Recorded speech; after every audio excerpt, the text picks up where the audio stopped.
Bon, du point de vue de l'université, la césure, c'est la LRU qui a déjà été nommée. Je pense que on peut tranquillement dire que le point de départ de notre travail sur ce qu'on veut faire de l'université et de ce dont on ne veut plus, c'est la LRU et c'est l'abrogation de la LRU, de la loi Fioraso et du cortège de décrets et de mesures qui ont accompagné la mise en place de l'autonomie, puisque finalement c'est encore et toujours le mot autour duquel se positionnent tous les candidats à la présidentielle s'agissant de l'université. Le programme ESR de François Fillon s'appelle « Parachever l'autonomie ».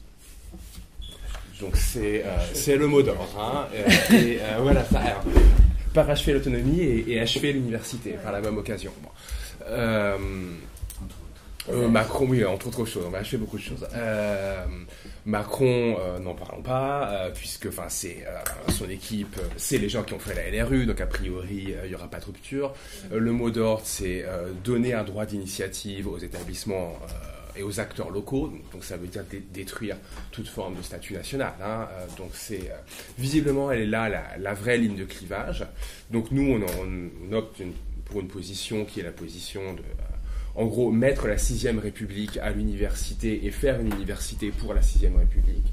Donc réaffirmer le refus de la compétition, le refus du néo-management, de la bureaucratie galopante, du management par le stress, du court-termisme généralisé, et finalement de cette espèce de sécession de l'oligarchie qui fait qu'aujourd'hui l'université n'est plus pilotée par des gens qui sont responsables devant un Parlement, quoi qu'on pense du Parlement, par ailleurs, dans sa mouture actuelle, puisque le vrai patron de l'ESR en France, notamment pour l'université, s'appelle Louis Schweitzer, c'est le commissaire général à l'investissement, et il est responsable devant personne. Si ce n'est devant le Premier ministre, puisque c'est le patron du programme des investissements d'avenir, qui a été le principal levier de restructuration de l'université en France. Donc on sort de ça.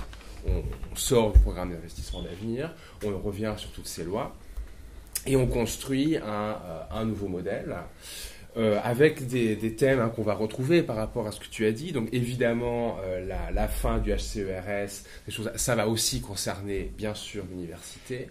Sortir du culte du financement par projet, ça va concerner l'université.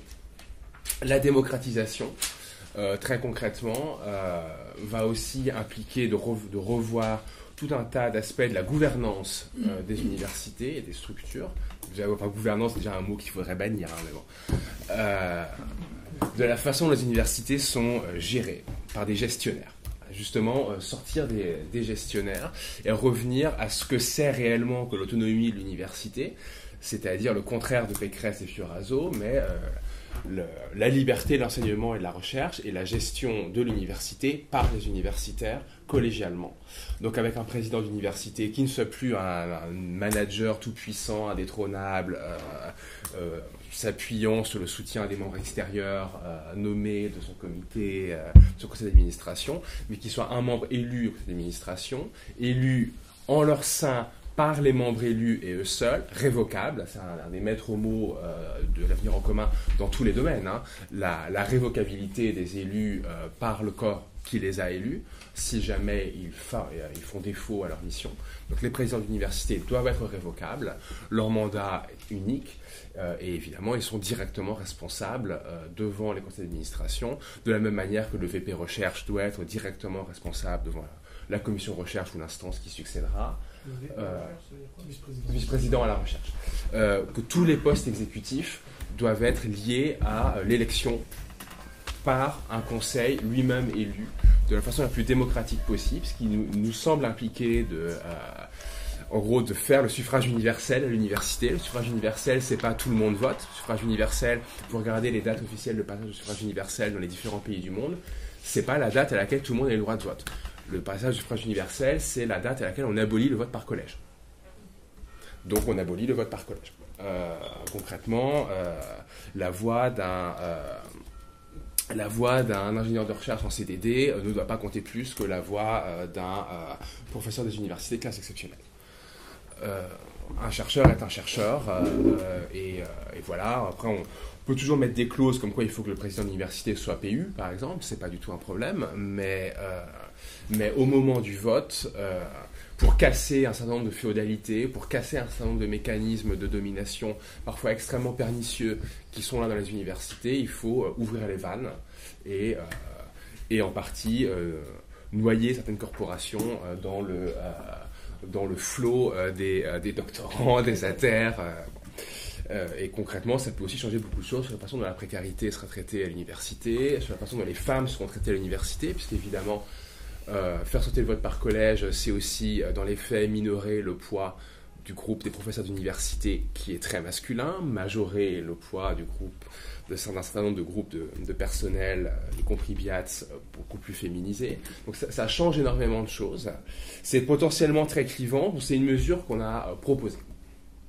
Parmi les autres mesures qui nous paraissent cruciales, donc il y a la réaffirmation du statut national de l'indépendance intangible des enseignants-chercheurs, qui passe selon nous par une révision du mode de recrutement et des dépendances hiérarchiques. Le président de l'université ne doit plus être le chef, le patron des enseignants-chercheurs.